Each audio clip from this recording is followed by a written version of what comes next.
Bapak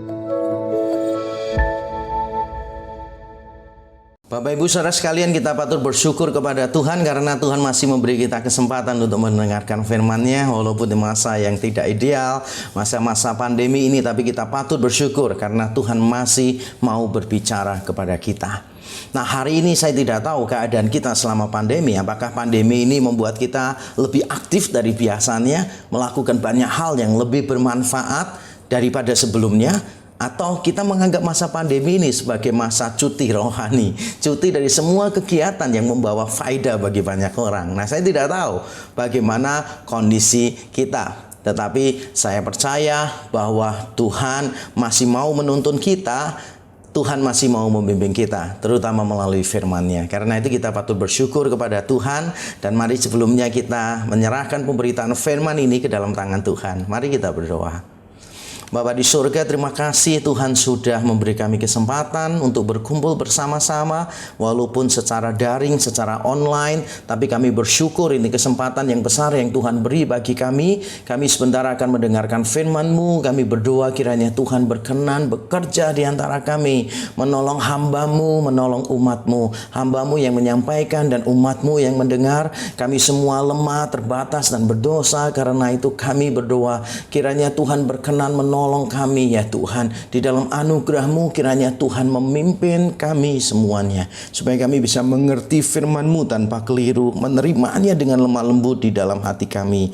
Kiranya nama-Mu dimuliakan, hati-Mu disenangkan. Kiranya Injil Yesus Kristus yang benar dan menyelamatkan diberitakan sejelas-jelasnya di antara kami. Terima kasih Tuhan, di dalam Kristus Yesus Tuhan kami siap untuk mendengarkan firman-Mu. Amin. Nah, hari ini saya sangat bersemangat sekali, bersukacita sekali, karena tema yang dipilih juga mengharuskan saya dan saudara untuk menjadi orang-orang yang bersukacita. Tema kita adalah roh yang menyala-nyala, roh yang menyala-nyala. Nah, dari temanya saja kita sudah tahu bahwa kita harus menjadi orang yang menyala-nyala, yang bersemangat. Itulah sebabnya saya ingin memulai sesi ini, memulai pemberitaan firman Tuhan ini dengan sesuatu yang dinamis, dengan sesuatu yang bersemangat luar biasa. Tidak peduli keadaan kita seperti apa, tapi kita tetap punya semangat, tetap punya sukacita di dalam Tuhan. Nah, tema kita seperti tadi saya katakan adalah roh yang menyala-nyala. Nah, saudara, kalau kita melihat di dalam kehidupan gereja, maka kita menemukan ada dua ekstrim yang sedang terjadi. Di satu sisi, kita mendapati ada gereja-gereja tertentu yang terlihat kurang dinamis dan cenderung mengalami dekadensi dalam berbagai area, terutama dalam bermisi. Ada sebagian gereja yang kurang dinamis dan mengalami dekadensi dalam berbagai area. Nah, sebetulnya tidak sulit untuk mengaminkan dan mengiyakan observasi ini. Walaupun observasi ini tidak didasarkan pada sebuah hasil riset di lapangan yang luar biasa yang mengikuti standar akademis, tetapi tidak sulit untuk mengaminkan ini. Coba kita lihat sekeliling kita, atau mungkin kita lihat gereja di mana kita beribadah. Apakah gereja kita mengalami kenaikan yang luar biasa? Apakah mengalami kemajuan di berbagai bidang? Apakah ada dinamika yang besar di dalam gereja kita atau di dalam institusi tempat Tuhan meletakkan kita untuk melayani? Apakah terjadi dinamika yang luar biasa? Mungkin sebagian di antara kita akan menjawab, enggak, jauh dari itu. Yang kita dapati adalah stagnasi. Ya, orang-orang semuanya stagnansi, mengalami stagnan.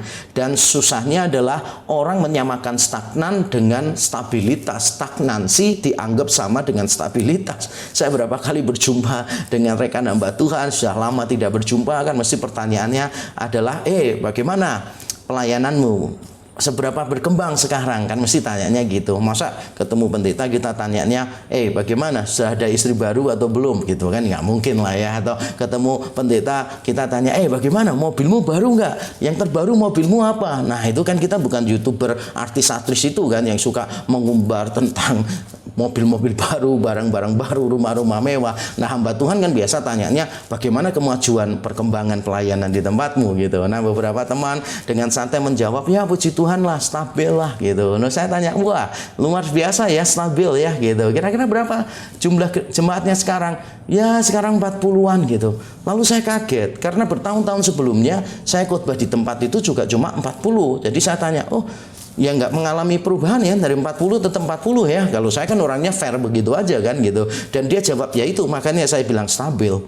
Dalam hati saya berkata itu bukan stabil, itu stagnan. Lalu saya beritahu dia, bro, itu namanya stagnan, itu tidak bertumbuh. Itu namanya berhenti bertumbuh, bukan stabil. Kalau stabil itu pertumbuhan tiap tahun 1%, 1%, 1%, 1%, itu baru namanya stabil gitu. Kalau dari dulu 40, sekarang 40 ya tetap aja itu namanya stagnan. Walaupun diberikan pembelaan bahwa ya Yesus Kristus sendiri juga tidak berubah dulu sekarang sampai selama-lamanya, nggak ada hubungannya. Tapi tetap kita mendapati situasi semacam ini. Sebagian gereja terlihat kurang dinamis dan cenderung mengalami dekadensi dalam berbagai area, terutama dalam bermisi. Tapi di sisi yang lain, kita mendapati ada gereja-gereja yang sibuk dengan spiritisme yang tidak membumi. Apalagi kalau harus menjangkau dunia dengan Injil, apalagi kalau harus bermisi di tengah-tengah dunia. Nah, saudara, kita menemukan bahwa sebagian gereja itu tampaknya terjebak pada spiritisme. Jadi mereka menyamakan yang spiritual dengan spiritisme. Kita ini harus menjadi orang yang spiritual, yang rohani. Karena memang kita diciptakan sebagai spiritual being. Tapi kita tidak boleh melupakan bahwa spiritualitas itu berbeda dengan spiritisme. Spiritisme itu berarti kecondongan kita, kehebohan kita pada hal-hal yang bersifat dunia roh. Bisikan roh, nubuat, penglihatan, dan sebagainya. Nah, ini semua namanya adalah spiritisme. Baru-baru ini kan kita juga melihatlah beberapa waktu yang lalu ada pendeta bernubuat bersama dengan nabi-nabi Allah lain di seluruh dunia bahwa COVID-19 akan berhenti pada waktu hari Paskah. Kenyataannya apa? Omong kosong. COVID tetap aja merajalela di mana-mana. Ada juga yang barusan katanya mendapatkan suara langsung dari Tuhan supaya dia kemana-mana itu memakai sayap. Jadi dia khotbah pakai sayap dan dia berkata Tuhan memberitahu dia untuk supaya sayapnya ini tambah lama, tambah besar, jangan dilepas begitu kan ya. Sesuatu yang konyol, saudara. Sesuatu yang konyol. Ini bukan orang-orang yang rohani. Ini orang-orang yang terjebak pada spiritisme. Nah, kalau orang-orang Kristen hari-harinya itu lebih banyak bergaul dengan malaikat bukan dengan manusia. Nah, bagaimana Injil bisa mengubahkan dunia? Kita ini kan diutus, kita ini manusia, diutus di tengah dunia untuk bergaul dengan sesama manusia, untuk menjangkau sesama manusia. Jadi tugas kita itu jangan sampai waktu kita habiskan untuk apa? Bergaul dengan para malaikat itu. Itu sesuatu yang salah. Yang lebih banyak bicara dengan Roh Kudus daripada dengan istrinya, dengan suaminya. Bagaimana? Roh Kudus tidak bicara, dia bisa dengar. Istri dan suaminya minta tolong, dia nggak mau dengar. Nah, saudara, bagaimana kita bisa sebut orang-orang ini adalah orang-orang yang rohani?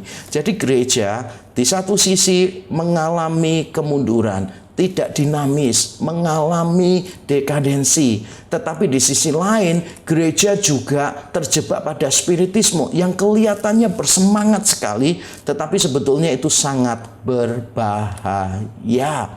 Nah, saudara, pertanyaannya bagi kita adalah bagaimana cara kita supaya kita tidak terjebak pada spiritisme ini. Nah, hari ini kita akan membaca sebuah ayat dan saya ingin kita membaca ayat itu bersama-sama, yaitu di dalam Roma 12 ayat yang ke-11. Saya bacakan.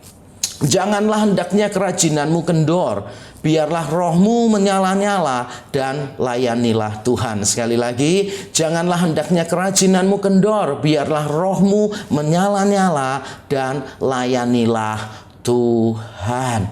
Saudara, saya yakin ayat ini adalah ayat yang tidak asing bagi kita. Kita sudah sering mendengar ayat ini, kita sudah sering membaca, bahkan mungkin kita sudah pernah mendengar khotbah dari ayat ini berkali-kali. Tetapi mari dengan rendah hati kita mendekati ayat ini sekali lagi dan mengizinkan Roh Kudus berbicara dengan cara yang lebih jelas daripada sebelumnya. Saya sudah membaca ayat ini juga mungkin udah berkali-kali. Saya juga sudah pernah menyampaikan khotbah beberapa kali dari ayat ini. Tapi ketika saya mencoba menyelidikinya lagi, mencoba memahaminya lagi, maka ada banyak kekayaan-kekayaan yang sebelumnya saya tidak bisa lihat dan yang hari ini saya ingin sharing kepada Bapak, Ibu, Saudara sekalian. Jadi ayat kita hari ini adalah Roma 12 ayat 11. Janganlah hendaknya kerajinanmu kendor, biarlah rohmu menyala-nyala dan layanilah Tuhan.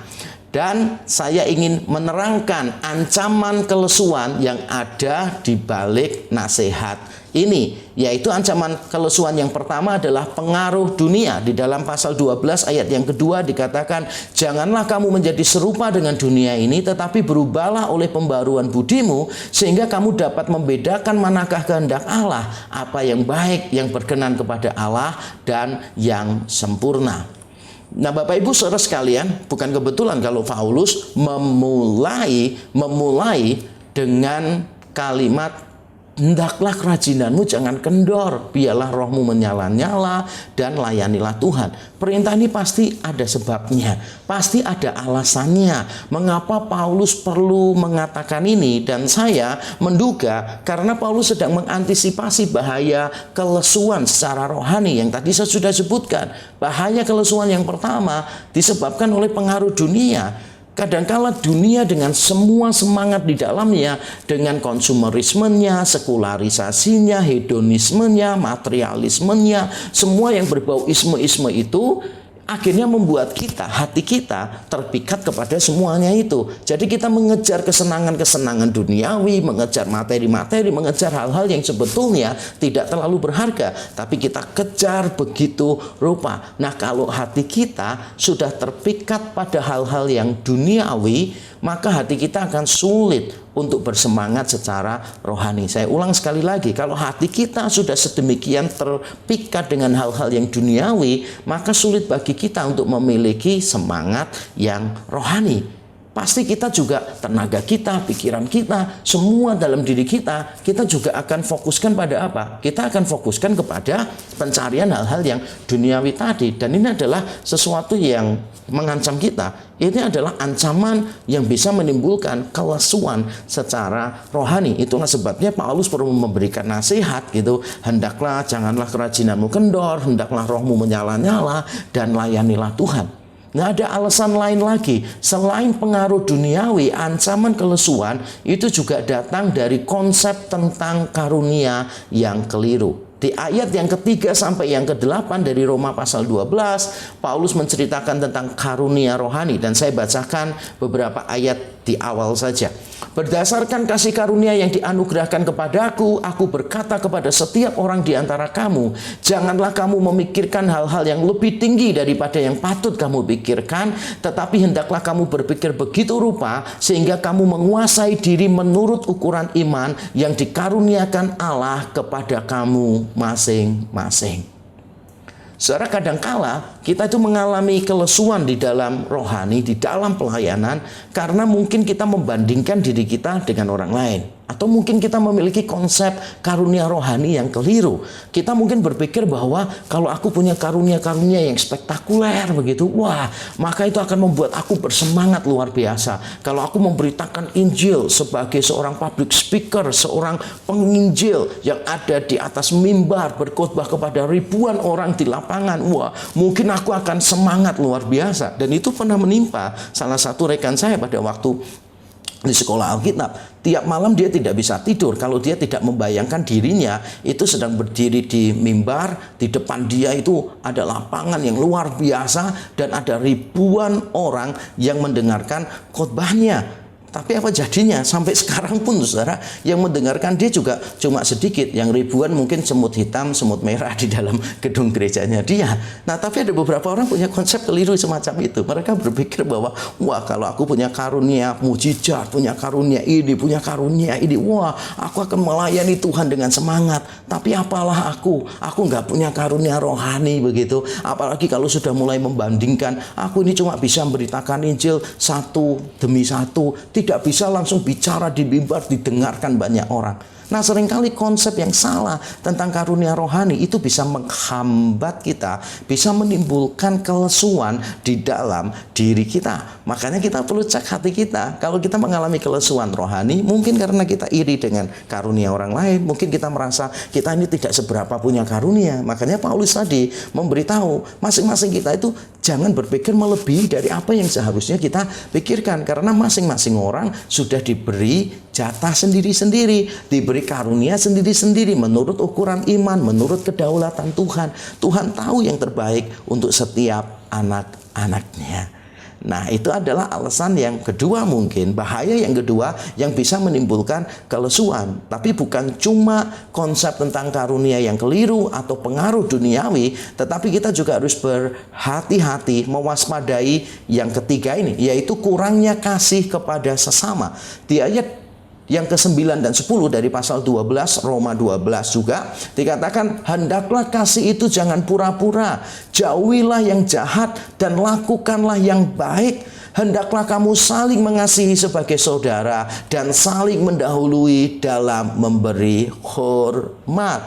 Lalu muncullah ayat yang kita bahas tadi, ayat kita hari ini di ayat yang ke-11. Jadi Paulus memulai perikop yang baru dari ayat 9, dan itu mencakup ayat kita, ayat yang ke-11. Dia memulai dengan hendaklah kasih itu jangan berpura-pura. Dia bicara tentang kasih. Karena dia tahu di dalam pelayanan, di dalam relasi kita dengan orang lain, memang yang terpenting adalah kasih. Kalau kita tidak punya kasih, maka walaupun kita punya karunia yang besar, kita juga tidak akan terdorong untuk menggunakan karunia itu bagi kepentingan orang lain. Tapi sebaliknya, seandainya kita ini punya karunia, ya kelihatan tidak spektakuler, tapi kita punya kasih yang besar kepada orang lain, maka kita akan bersemangat untuk membagi karunia itu kepada orang lain. Jadi kalau kita sudah mulai kehilangan kasih kepada orang lain, maka itu bisa menimbulkan kelesuan secara rohani. Kalau kita mulai hidupnya berfokus pada diri kita sendiri, kita bingung dengan urusan keluarga sendiri, kita bingung dengan pencapaian ambisi-ambisi kita sendiri, maka kita akan kekurangan waktu, pikiran, dan konsentrasi untuk orang lain. Kita akan kehilangan hati untuk orang lain karena memang kita tidak ada kasih. Ada banyak hal yang merampas hati kita yang seharusnya untuk orang lain, tapi hati kita dipenuhi dengan semua yang berpusat pada diri sendiri, dan itulah sebabnya kita bisa mengalami kelesuan secara rohani. Ada 3 alasan ini yang kita harus hati-hati. Ada 3 ancaman ini yang kita harus waspadai. Pengaruh dunia, konsep tentang karunia yang keliru, dan kurangnya kasih kepada sesama. Nah, bagaimana kita mengalami revitalisasi di dalam Tuhan? Nah, bagaimana kita mengalami revitalisasi di dalam Tuhan? Saudara yang letih lesu di dalam pelayanan, saudara bagaimana bisa bersemangat kembali di dalam pelayanan? Nah, jawabannya adalah ayat yang kita baca tadi, ayat kita hari ini, saudara. Mari kita membaca bersama-sama. 1, 2, 3.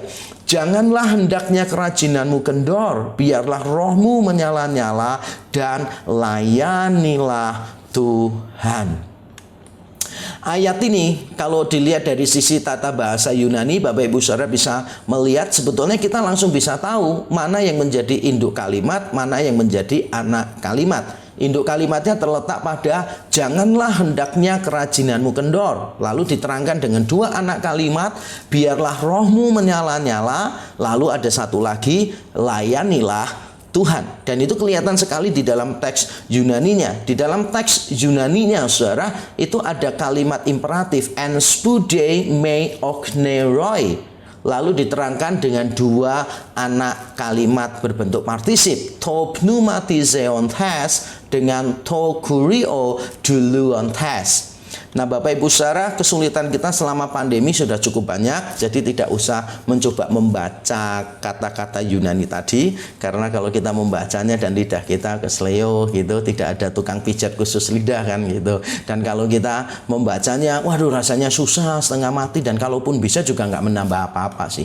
Saya tadi tunjukkan itu supaya kelihatan kalau saya ini belajar bahasa Yunani, kelihatan kalau saya ini dosen bahasa Yunani gitu aja ya, sekali-sekali ya mau sombong lah di masa pandemi ini ya saudara ya. Kasihan saudara. Oke, nah kalau kita melihat tadi struktur kalimat yang ada di sana, maka kita mudah untuk menemukan, terutama kalau saudara membaca dalam teks Yunaninya. Jadi induk kalimatnya itu berbentuk imperatif, berbentuk kalimat perintah, yaitu kalau dalam bahasa Indonesia diterjemahkannya janganlah hendaknya kerajinanmu kendor. Lalu ayat-ayat berikutnya itu bukan imperatif sebetulnya, tapi itu anak kalimat partisip yang menerangkan sebetulnya bagaimana kerajinan tidak kendor itu, menerangkan ayat 11a tadi. Jadi ayat 11a, janganlah hendaknya kerajinanmu kendor, itu diterangkan dengan dua anak kalimat partisip, yaitu biarlah rohmu menyala-nyala dan layanilah Tuhan. Nah, kita akan melihat bagian itu satu persatu. Jadi kita akan bahas dulu induk kalimatnya, karena ini yang jadi bagian utama di dalam ayat ini. Kita akan melihat sebetulnya apa sih yang dimaksud dengan janganlah hendaknya kerajinanmu kendor? Apa yang dimaksud oleh Paulus di dalam bagian ini? Nah, saudara, kalau kita melihat di dalam teks bahasa Yunaninya, maka kita akan menemukan bahwa kata janganlah hendaknya kerajinanmu kendor, itu kita menemukan ada kata en spude me ochneroi. Nah, sebetulnya ada dua kata penting yang kita perlu pelajari dari bagian ini, yaitu yang pertama adalah kata spude. Spude itu apa? Kalau bahasa Indonesia menerjemahkannya rajin, dan nanti kita juga akan melihat kata berikutnya, yaitu kata ochneros. Ochneros itu apa sebetulnya artinya di sana? Nah, saudara, kalau bahasa Indonesia kita sudah jelas ya, kita mendapati terjemahannya adalah janganlah hendaknya kerajinanmu kendor. Janganlah hendaknya kerajinanmu kendor. Dan kita akan lihat dua kata penting yang tadi saya sebutkan, yaitu kata rajin dan kata kendor. Apa sih sebetulnya arti kata itu menurut teks Yunaninya? Dan mari kita melihat saudara. Nah, kata spude itu sudah muncul di ayat yang ke-8 dengan kata rajin. Sebagian versi bahasa Inggris menerjemahkannya begitu, tetapi sebagian yang lain menerjemahkannya bersemangat. Bersemangat.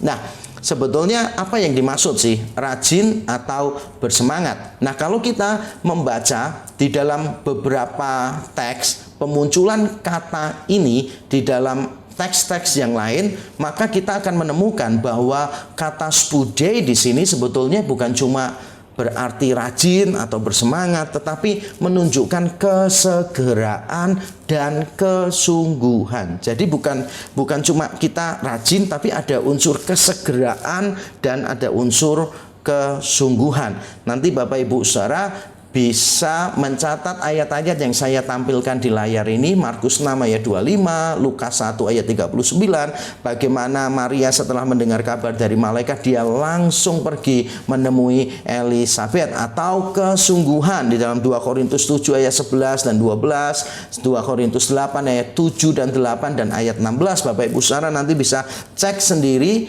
bahwa kata spude itu melibatkan makna kesegeraan dan kesungguhan. Nah, orang rajin belum tentu melakukannya dengan semangat gitu kan. Nah, siapa di antara kita yang bolos kerja misalnya gitu? Ya tidak bolos kerja lah. Atau kalau kita hamba Tuhan, masa minggu kita kepengen bolos? Ya tidaklah. Ya kita tetap melakukan tiap minggu. Berarti kan kita ini rajin bekerja tiap hari, atau kita melayani tiap minggu, atau kita sebagai ibu rumah tangga ya kita mengatur rumah setiap hari. Tapi pertanyaannya adalah apakah kita melakukannya dengan kesegeraan, dengan kesungguhan gitu, dengan semangat gitu, ataukah kita melakukannya dengan aduh seadanya gitu? Siapa yang misalnya nih, jawab sendiri aja, siapa yang kalau Senin pagi bangun, wah itu bangunnya dengan semangat, jadi pada waktu bangun bisa berkata aduh puji Tuhan Senin bisa kerja lagi gitu? Siapa di antara kita yang berkata begitu? Biasanya kan kita, aduh Senin gitu. Bahkan Jumat siang aja sudah kepengennya jamnya diputar cepat supaya Sabtu sehingga bisa cepat liburan. Nah, berarti kita rajin nggak kerja? Ya mungkin rajin, tetapi kan kita tidak ada kesegeraan dan tidak ada kesungguhan. Nah, ayat ini mengajarkan kepada kita supaya kita itu bukan cuma punya kerajinan, tetapi punya kesegeraan, kesungguhan, punya semangat. Nah, lalu kata kendor itu apa sih artinya? Nah, dalam bahasa Yunani kata ini adalah okneros. Okneros kalau bentuk jamaknya okneroi. Nah, kata okneros ini sebetulnya muncul beberapa kali di dalam Perjanjian Baru dengan arti berat untuk dilakukan atau malas. Berat untuk dilakukan atau malas. Paulus menulis di Filipi pasal yang ketiga, dia mengatakan bahwa menuliskan ini lagi kepadamu bukanlah hal yang berat bagiku. Jadi Paulus nggak masalah menuliskannya lagi. Dia mengatakan ini tidak berat bagiku. Nah, tidak berat di sana Paulus menggunakan kata okneros gitu.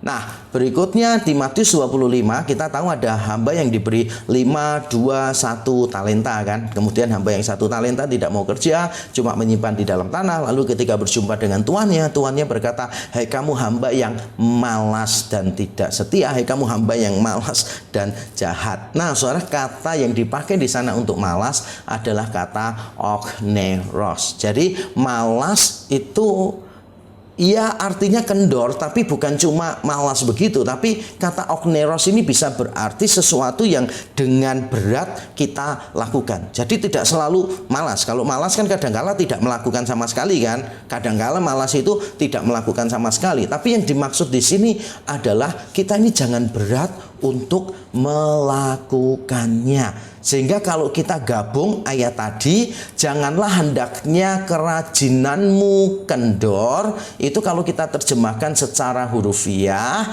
maka mungkin kita akan mendapatkan terjemahannya ini. Dalam semangat, janganlah malas atau berat melakukannya. Dalam semangat, janganlah malas atau berat untuk melakukannya. Nah, saudara, nasihat ini penting untuk kita pikirkan. Dalam semangat, janganlah malas atau berat untuk melakukannya. Jadi Paulus mengulang 2 kali sebetulnya.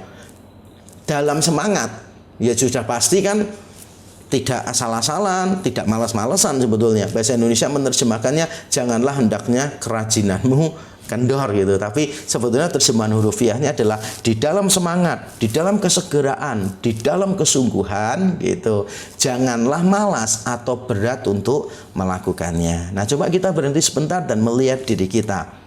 Apakah kita telah mengalami kemalasan dan kelesuan secara rohani? Apakah masa pandemi ini sekali lagi membuat kita mengambil cuti rohani, tidak melakukan apapun, atau kita justru bersemangat dengan masa-masa pandemi ini, saudara? Nah, saudara, beberapa gereja selama masa pandemi hanya bisa meratapi dirinya, saudara. Mereka cuma bisa meratapi dirinya. Mereka menganggap bahwa, waduh, ini masa-masa yang sulit, memasukkan gereja kurang lah, kita juga belum siap untuk live streaming lah, dan sebagainya. Berbagai macam alasan diberikan untuk membenarkan, untuk menghibur diri secara palsu bahwa ya kita nggak bisa melakukan apa-apa karena pandemi ini, tidak banyak yang kita bisa lakukan, ya kita terima saja. Dan mereka berdoa, kapan pandemi ini berhenti, kapan pandemi ini berhenti. Dan celakanya itulah yang sedang dipikirkan oleh banyak gereja. Tapi ada juga gereja-gereja yang bersemangat selama masa pandemi ini karena mereka melihat berbagai macam kesempatan yang Tuhan berikan, yang Tuhan bukakan, yang tidak pernah ada sebelumnya. Saya sendiri bersyukur kepada Tuhan selama masa pandemi. Tuhan memberi saya kesempatan mendirikan GTB, Gereja Tanggap Bencana, yang lalu bergabung dengan Grace Alone Ministry menjadi GTB juga, Grami Tanggap Bencana. Kami sudah fundraising dan menghasilkan miliaran rupiah yang kami sudah sumbangkan dalam bentuk baju APD, kemudian alat-alat kesehatan bagi tenaga medis, rapid test yang berjumlah ribuan sembako. Tiap paket sembako 200.000 rupiah kita sudah bagikan kepada ribuan pekerja informal, kepada hamba-hamba Tuhan yang kena dampak secara finansial dari pandemi ini. Nah, saudara, saya bersyukur Tuhan melibatkan saya di dalam proyek-proyek semacam ini. Sehingga saya bersyukur selama pandemi, kegiatan saya sebetulnya semakin banyak. Rapat-rapat yang biasanya saya sukar untuk ada di tempat, begitu. Karena begitu banyak rapat dan begitu banyak kesibukan yang lain. Sekarang ini seolah-olah semua orang memanfaatkan, begitu kan. Pasti kan tidak keluar kota, pasti kan tidak seminar kemana-mana, gitu. Jadi hampir tiap malam selalu ada yang dikerjakan, selalu ada yang dikerjakan. Saudara, saya bersyukur di tengah pandemi kita bisa melihat peluang-peluang. Saudara, kapan saudara mendapati bahwa orang itu begitu takut dengan kematian? Nah, ketika orang takut dengan kematian, bukankah Injil Yesus Kristus yang menghibur mereka? Bukankah mereka sangat membutuhkan orang-orang yang berkata, kematian sudah dikalahkan oleh Kristus di atas kayu salib. Ketika ada orang-orang yang mengalami ketakutan dengan maut, bukankah kita juga bisa menambahkan, maut telah dikalahkan oleh Yesus Kristus di dalam kubur yang kosong. Kalau saya mengkalimatkan dalam kalimat yang terkenal sekali karena saya sendiri yang buat dan pasti bagus karena saya yang buat, saya biasanya mengungkapkannya begini, saudara. Persoalan kita yang terbesar yaitu dosa sudah dibereskan oleh Tuhan di atas kayu salib. Ketakutan kita yang terbesar yaitu kematian sudah dikalahkan Tuhan di dalam kubur yang kosong.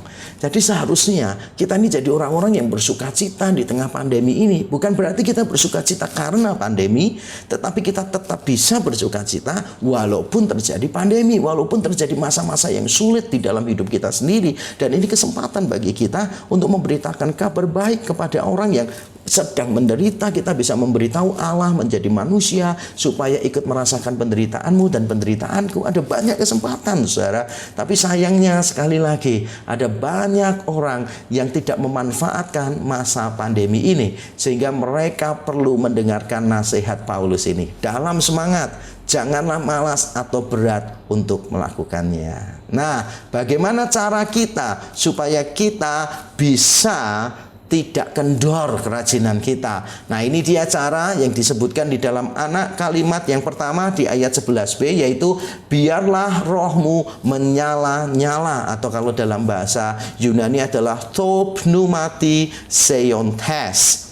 Ini adalah anak kalimat partisip yang pertama, saudara. Jadi bagaimana kita bisa dalam semangat, kita tidak malas, kita tidak berat untuk melakukannya, yaitu kalau roh itu menyala-nyala. Nah, persoalannya adalah di dalam teks Yunani tidak ada huruf besar, sehingga penerjemah Alkitab, penafsir Alkitab berbeda pendapat tentang kata pneuma di sana. Kata roh di sana apakah harus ditafsirkan atau diterjemahkan dengan R yang besar, yaitu Roh Kudus, atau R yang kecil, yaitu roh atau jiwa manusia? Mana yang benar? Nah, saudara, para penafsir Alkitab berbeda pandangan di dalam hal ini. Ada sebagian yang meyakini bahwa pneuma di sini adalah roh manusia, bukan Roh Kudus. Dan cukup banyak versi bahasa Inggris yang memegang pandangan ini. Nah, mengapa mereka memegang pandangan ini? Mari sekarang kita akan lihat, saudara. Nah, alasan mereka ada dua. Alasan yang pertama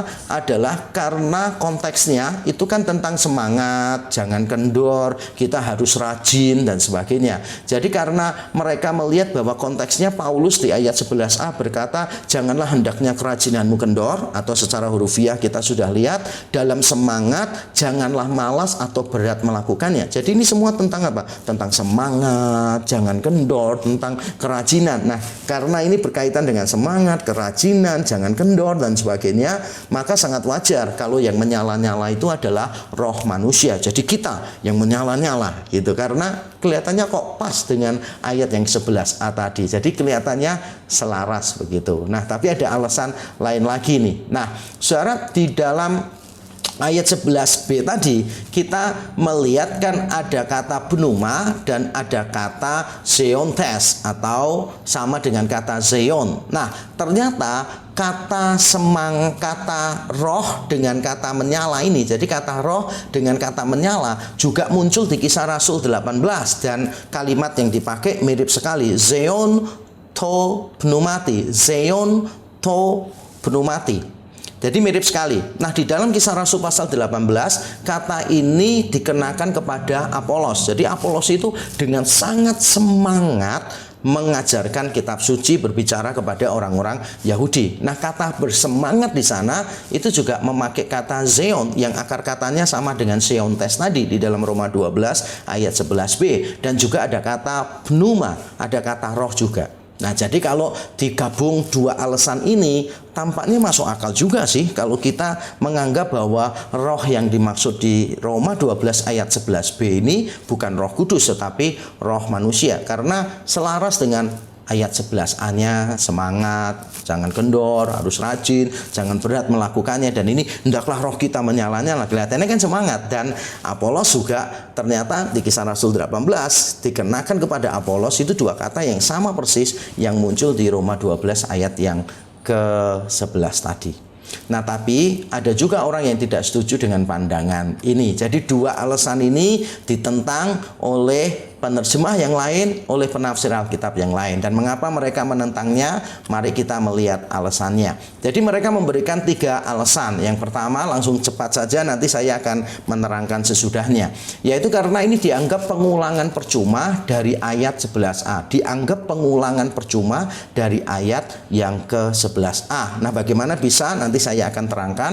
Yang kedua, karena di sini Roh Kudus sering digambarkan seperti api, dan cocok kalau di sini itu ada kata menyala-nyala, pneuma, roh, menyala-nyala, dan kita melihat Roh Kudus memang sering dikaitkan dengan itu. Nah, yang ketiga adalah karena dalam tulisannya yang lain Paulus pernah memberikan peringatan supaya kita tidak memadamkan roh, yaitu di dalam 1 Tesalonika 5 ayat yang ke-19. Nah, maksudnya begini saudara, tadi kan Paulus sudah mengatakan dalam semangat janganlah malas atau berat melakukannya. Ini kan sebetulnya sudah pengulangan sih. Dalam semangat ya sudah pasti tidak malas, sudah pasti tidak berat melakukannya. Jadi ini pengulangannya sudah ada di ayat 11a, dan itu berguna untuk menekankan. Nah, kalau ayat 11b, roh menyala-nyala itu merujuk pada roh manusia, berarti kan pengulangannya 3 kali, dan ini dianggap oleh sebagian penafsir penerjemah Alkitab mubasir gitu. Ini redundancy, semacam pengulangan-pengulangan yang tidak diperlukan sebetulnya karena sudah diulang di bagian sebelumnya. Dan kalau kita menemukan kata roh menyala-nyala, kita ingat dong, Roh Kudus kan seringkali memang dikaitkan dengan api. Misalnya di Kisah Rasul pasal yang kedua, misalnya Roh Kudus datang dan mengurapi, memenuhi jemaat mula-mula 120 orang Kristen awal itu dengan kuasanya. Bentuknya apa? Bentuknya adalah salah satunya lidah-lidah api. Dan ingat tidak, Yohanes Pembaptis pernah berkata tentang Yesus bahwa nanti ketika Mesias datang, dia akan membaptis dengan air dan dengan api dan dengan Roh Kudus, bukan dengan air tapi dengan api dan Roh Kudus. Jadi api dan Roh Kudus itu dikaitkan karena memang Roh Kudus simbol penyucian, ada api di sana dan seterusnya.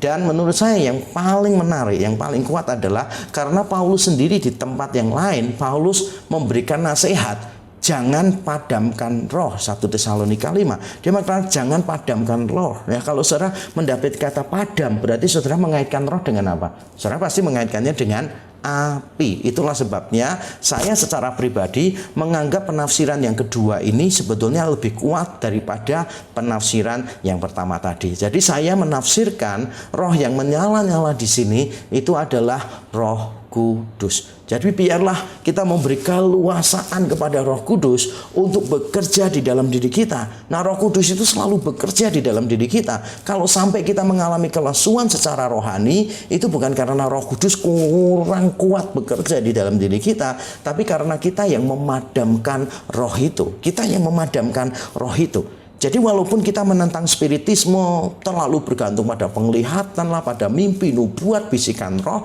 tetapi kita tidak boleh anti terhadap Roh Kudusnya. Jelas, karena tanpa Roh Kudus bagaimana kita bisa bertobat, tanpa Roh Kudus bagaimana kita bisa mengerti kehendak Tuhan. Jadi kita harus membuka diri kita seluas-luasnya Roh Kudus berbicara kepada kita, yang tentu saja tidak mungkin bertabrakan dengan firman Tuhan dan tidak mungkin tanpa firman Tuhan, karena tugas Roh Kudus adalah mengingatkan kita tentang firman Tuhan, membawa kita pada kebenaran, yaitu firman Tuhan. Jadi bagaimana supaya kita dalam semangat, kita tidak malas, kita tidak berat untuk melakukannya? Jawabannya adalah dengan tidak memadamkan roh itu. Dengan memberi keluasaan kepada Roh Kudus bekerja di dalam diri kita. Biarlah Roh Kudus itu terus menyala-nyala di dalam diri kita. Kita lebih dekat dengan Tuhan, lebih banyak bersaat teduh, membaca firman. Biarkan Roh Kudus itu berbicara melalui firman-firman yang kita baca itu. Nah, ada cara lain yang Paulus ajarkan di sini, bukan cuma dengan cara supaya kita ini menyala-nyala Roh Kudus di dalam diri kita, tapi juga Paulus memberikan ini, layanilah Tuhan. Ini adalah anak kalimat yang kedua, saudara. Layanilah Tuhan, atau kalau dalam bahasa Yunaninya to kurio duluontes, kepada Tuhan hendaklah kita melayani, kepada Tuhan kita melayani.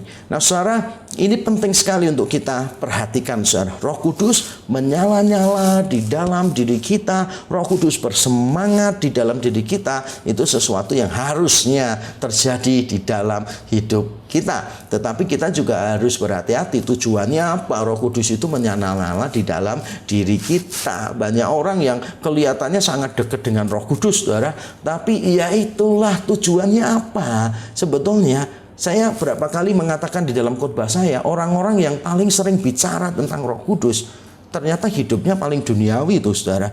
Jadi kalau ngomong aja Roh Kudus banyak tinggal di dunia roh gitu, tapi sabuknya 70 juta ya kan, jasnya ratusan juta. Bahkan ada pendeta yang sering bicara tentang Roh Kudus, dia berkata, saya ini pendeta berapa M gitu loh, saudara, saya sudah lupa 4 M atau berapa gitu. Dia rasanya nggak mau kalah dengan pengacara terkenal Indonesia yang bilang dia itu orang 7 M. Jadi semua yang dia pakai itu jumlahnya kalau dijumlah semua itu miliaran. Dan ada hamba Tuhan yang dengan bangga berkata begitu, padahal dia sering bicara tentang Roh Kudus gitu kan ya. Jadi dia sering bicara tentang Roh Kudus, tapi ya itu dia mengatakan, wah jam tangan saya ini 1,5 M gitu kan, jas saya ratusan juta. Dia sebutkan sabuk, celana, baju semua, sepatunya dia sebutkan harganya semuanya, saudara. Jadi dia hitung semua, itu sekitar 3 atau 4 M kalau saya tidak salah ingat, saudara. Tapi dia lupa menyebutkan harga celana dalamnya. Jadi banyak orang mungkin berpikir pada waktu khotbah, pada waktu bilang itu dia mungkin nggak pakai celana dalam. Sebab kalau dia pakai celana dalam,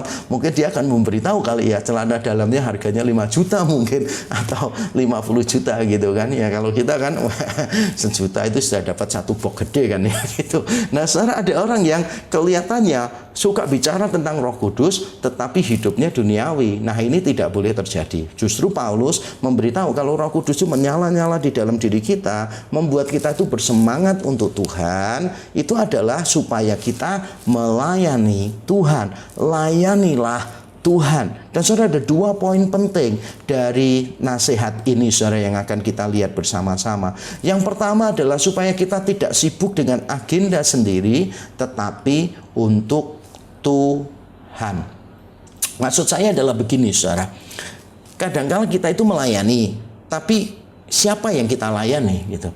Ada beberapa orang yang melayani sebetulnya tujuannya untuk dirinya sendiri, untuk mencari sesuap nasi begitu. Saya pernah jadi rektor di beberapa sekolah tinggi teologi kan. Yang terbaru saya jadi rektor di STT Amadius di Surabaya yang saya dirikan bersama beberapa teman tahun yang lalu, saudara. Tapi dulu pada waktu saya menjadi ketua STT, rektor STT sebelumnya, saya kan juga menerima mahasiswa baru yang datang. Ini peristiwanya lama sekali di tempat yang lama. Jadi ada beberapa mahasiswa baru datang, saya tanya, mengapa kamu mau jadi hamba Tuhan? Jawabannya adalah untuk memperbaiki perekonomian keluarga, Pak. Gitu. Saya sampai kaget, are you serious gitu. Dia bilang, serius, Pak. Karena di tempat saya itu penghasilan terbaik kalau pegawai negeri atau pendeta, Pak. Jadi saya ingin meningkatkan perekonomian keluarga saya. Bahkan saya pernah mendengar ada orang yang sudah cukup berusia 50 tahun gitu, hidupnya nggak jelas gitu, saudara. Lalu dia merasa sudah sering seminar teologi kemana-mana, dia merasa punya cukup buku, dan dia berkata, saya mau jadi pendeta untuk memperbaiki ekonomi keluarga saya, katanya.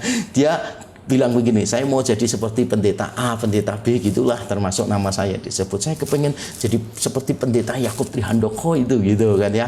Ya dipikirnya dia tuh, saya tuh kaya gitu, saudara. Keliru ya, saya ini kaya raya bukan kaya. Bukan ya, saudara ya. Tapi itu kelihatannya aja kan ya, kelihatannya, wah kalau hamba Tuhan itu sibuk pelayanan kemana-mana begitu kan, wah itu pasti kaya kan. Belum tentu. Banyak pelayanan yang dilakukan ya murni pelayanan sebetulnya, membantu orang-orang lain. Bahkan beberapa beberapa kali pelayanan pun juga tidak menerima amplop. Bahkan kalau ke desa-desa, ke gereja-gereja yang kecil, kita juga malah memberi kepada mereka. Jadi ada banyak orang yang punya pikiran salah tentang pelayanan gitu. Nah, ini tidak terbatas pada mereka-mereka yang saya ceritakan tadi. Kadang-kala saya dan saudara juga bisa terjebak begitu. Kita punya agenda sendiri di dalam pelayanan gitu. Sama seperti Simon, mantan penyihir di Samaria itu kan, ketika dicatat di Kisah Rasul pasal 8, dia mau membeli karunia rohani yang ada dalam diri Petrus dan Yohanes, supaya nanti kalau dia menumpangkan tangan ke atas orang-orang juga terjadi hal yang ajaib spektakuler gitu. Jadi tampaknya Simon punya agenda sendiri dengan semua karunia rohani yang dia miliki. Nah, kita mungkin juga terjebak pada hal-hal yang semacam itu. Sebagai contoh, beberapa hari yang lalu saya berjumpa dengan seorang anak remaja yang mengasihi Tuhan. Saya tahu hatinya dia mengasihi Tuhan, dia sangat setia, orangnya baik begitu.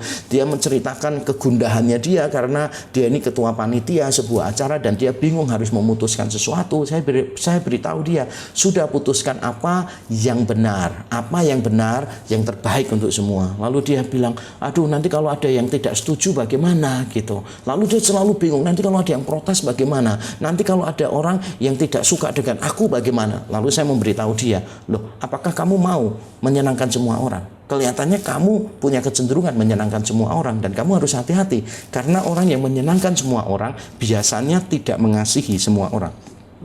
Kok bisa?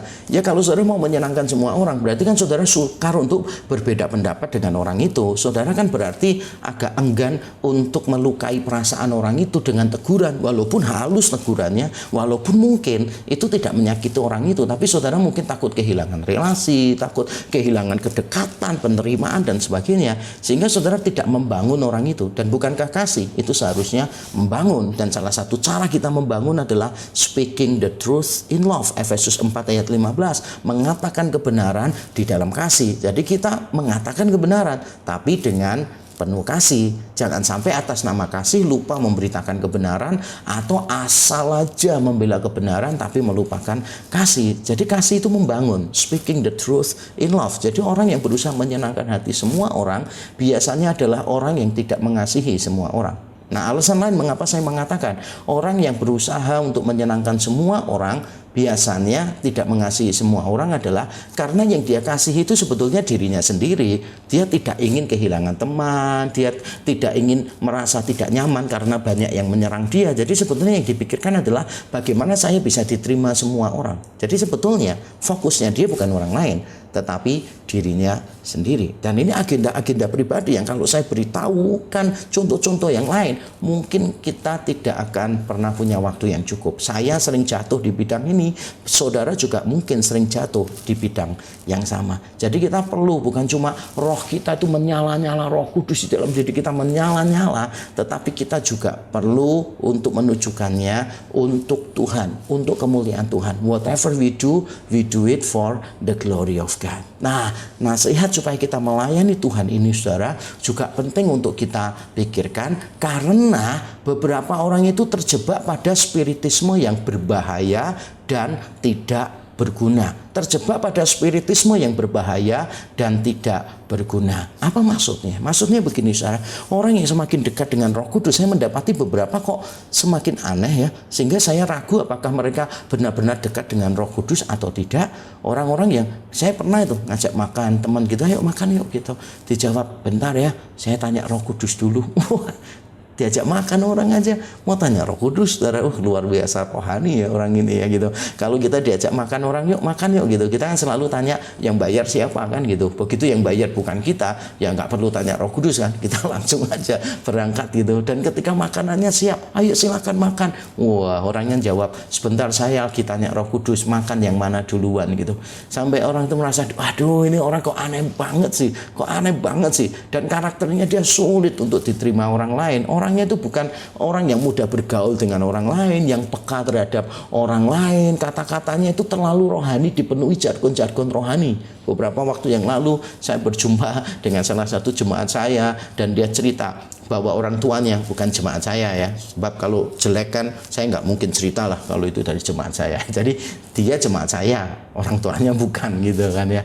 Nah dia bilang begini, waduh saya ini kalau dengarkan mama ngomong hal-hal rohani, saya itu kepingin muntah sungguhan. Mama itu kalau ngomong tuh jargon-jargonnya rohani, Roh Kudus lah, hati Tuhan lah, intimacy with God lah dan sebagainya.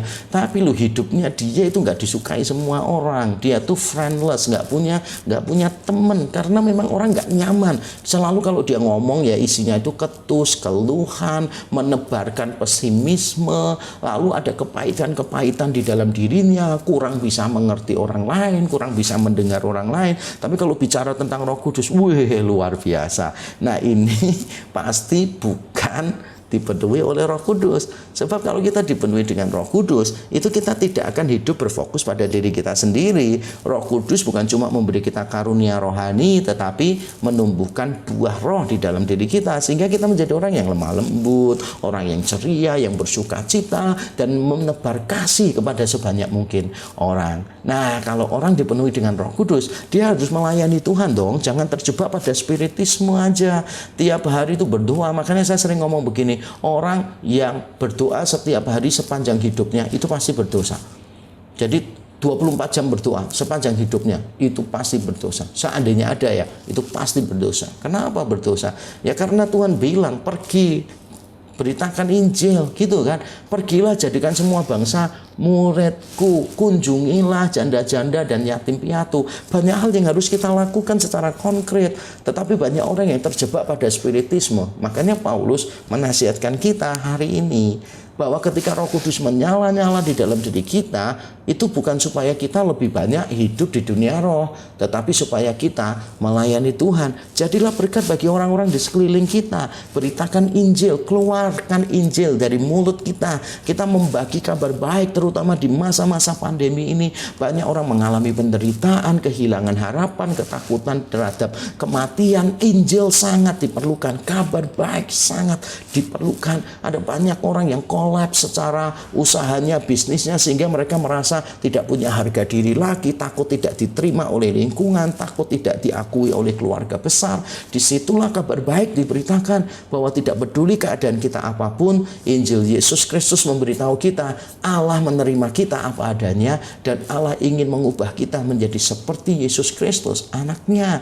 Dan penerimaan, pengakuan, penghiburan, semuanya ini sangat dibutuhkan di masa-masa pandemi ini. Saya menantang setiap kita di masa-masa pandemi ini, ayo lebih rajin memberitakan Injil. Bukan cuma memberitakan Injil, tapi menghidupi Injil. Hidupilah Injil di dalam diri kita. Injil yang sudah mengubahkan kita, biarlah Injil itu juga yang menggerakkan kita, supaya orang-orang lain itu juga bisa melihat kasih kita, sukacita kita. Orang lain bisa melihat kelemah lembutan Kristus di dalam diri kita. Nah, saya menantang Bapak Ibu saudara sekalian, ayo dalam semangat janganlah malas, dalam semangat janganlah melakukannya dengan berat, tapi berilah tempat yang luas kepada Roh Kudus untuk menyala-nyala terus di dalam diri kita, sehingga kita akan dimampukan untuk melayani Tuhan dengan setia. Di tengah situasi apapun, mari kita setia melayani Tuhan. Haleluya, haleluya. Dan mari kita berdoa memohon pimpinan Tuhan. Bapa di surga, terima kasih untuk firman-Mu. Kami siap untuk diutus kembali ke tengah dunia. Bukan hanya untuk memberitakan Injil, tapi untuk menghidupi Injil. Supaya orang-orang bisa melihat sukacita yang melimpah karena persoalan kami yang terbesar sudah dibereskan oleh Tuhan di atas kayu salib. Persoalan kami yang terbesar yaitu dosa, Tuhan sudah bereskan di atas kayu salib. Dan ketakutan kami yang terbesar yaitu kematian sudah dikalahkan oleh Tuhan di dalam kubur yang kosong. Kalau persoalan terbesar dan ketakutan terbesar, Tuhan sudah tangani semuanya. Apalagi yang bisa membuat kami khawatir ya Tuhan. Kami tenang ada di dalam Tuhan. Dan biarlah ketenangan ini, sukacita ini kami juga bagikan kepada orang lain.